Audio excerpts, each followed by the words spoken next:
بسم اللہ الرحمن الرحیم۔ شروع اللہ کے نام سے جو بڑا مہربان نہایت رحم والا ہے۔ هل اتاک حدیث الغاشیہ؟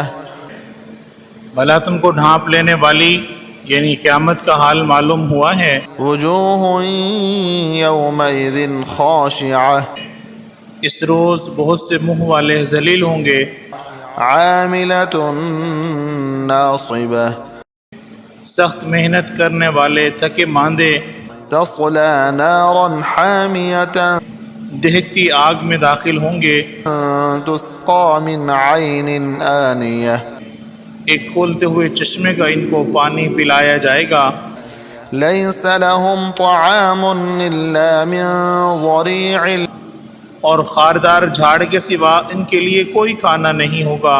لا يسمن ولا يغني من جوع، جو نہ فربہی لائے اور نہ بھوک میں کچھ کام آئے۔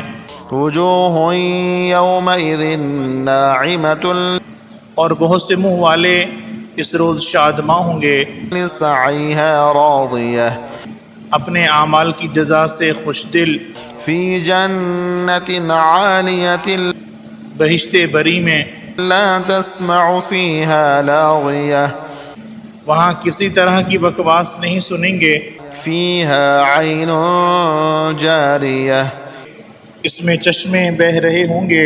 فیها سرر مرفوعۃ، وہاں تخت ہوں گے اونچے بچھے ہوئے، وأكواب موضوعۃ، اور آبخورے کرینے سے رکھے ہوئے، ونمارق مصفوفہ، اور گاؤ تکیے قطار کی قطار لگے ہوئے، وزرابی مبثوثہ، اور نفیس مسندیں بچھی ہوئیں۔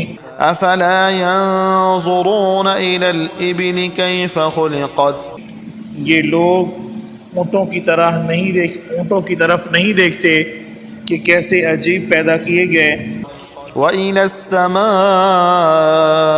كيف رفعت، آسمان کی طرف کہ کیسا بلند کیا گیا، وإلى الجبال كيف نصبت، اور پہاڑوں کی طرف کہ کس طرح کھڑے کیے گئے، وإلى الأرض كيف سطحت، اور زمین کی طرف کہ کس طرح بچھائی گئی۔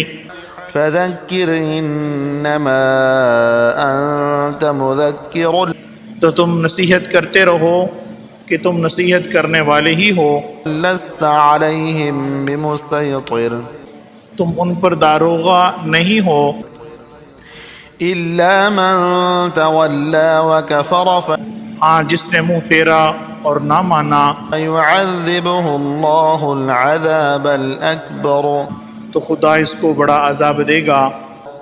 إن إلينا إيابهم بے شک ان کو ہمارے پاس لوٹ کر آنا ہے، ثم إن علينا حسابهم، پھر ہم ہی کو ان سے حساب لینا ہے۔